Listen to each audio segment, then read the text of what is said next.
திருப்பதி லட்டு விவகாரம் பற்றி பேசினாலே சர்ச்சையாகும். அது ரொம்பவே சென்சிட்டிவான டாபிக் என பேசியதற்கே பவன் கல்யாணின் கோபத்திற்கு ஆளான நடிகர் கார்த்தி உடனடியாக மன்னிப்பு கேட்டது பெரும் பரபரப்பை கிளப்பி இருக்கும் நிலையில் லட்டு பாவங்கள் என்கிற வீடியோவையே பரிதாபங்கள் யூடியூப் சேனல் டீம் தற்போது வெளியிட்டுள்ளது. திருப்பதி லட்டு பிரசாதத்தில் மாட்டுக்கொழுப்பு, மீன் எண்ணெய் உள்ளிட்டவை கலந்திருப்பதை ஆந்திராவின் முதலமைச்சர் சந்திரபாபு நாயுடு மற்றும் துணை முதல்வர் பவன் கல்யாண் உள்ளிட்டோர் உறுதி செய்துள்ளனர்.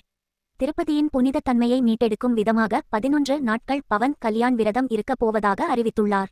அதை வைத்தும் ட்ரோல் செய்து காமெடி செய்துள்ளனர் கோபி சுதாகர். உலகளவில் பிரசித்தி பெற்ற திருப்பதி கோயிலின் புனித தன்மையை கெடுக்கும் விதமாக திருப்பதி லட்டுவில் மாட்டுக்கொழுப்பு, மீன் எண்ணெய் உள்ளிட்டவை கலக்கப்பட்டு இருப்பதாக கூறப்பட்டது நாட்டையே உலுக்கியுள்ளது.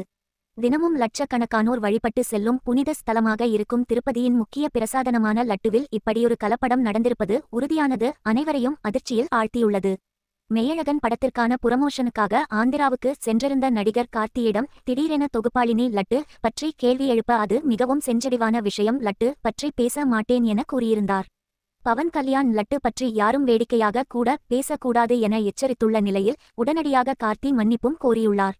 ஆனால் கோபி சுதாகர் இருவரும் நடத்தி வரும் பரிதாபங்கள் யூடியூப் சேனலில் தற்போது 15 நிமிடத்துக்கு லட்டு தொடர்பான வீடியோவே வெளியாகி முழுக்க திருப்பதி லட்டுவை ட்ரோல் செய்துள்ளனர்.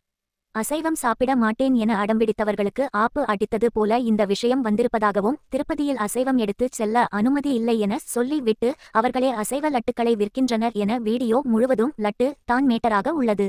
அதிலும் உச்சபட்சமாக ஆந்திர மாநிலத்தின் துணை முதல்வர் பவர் ஸ்டார் பவன் கல்யாணையும் கலாய்த்து வீடியோ வெளியாகி உள்ள நிலையில் பரிதாபங்கள் டீமுக்கு எதிராக பவன் கல்யாண் ரசிகர்கள் கமெண்ட் பக்கத்தில் கண்டனங்களை தெரிவித்து வருகின்றனர்.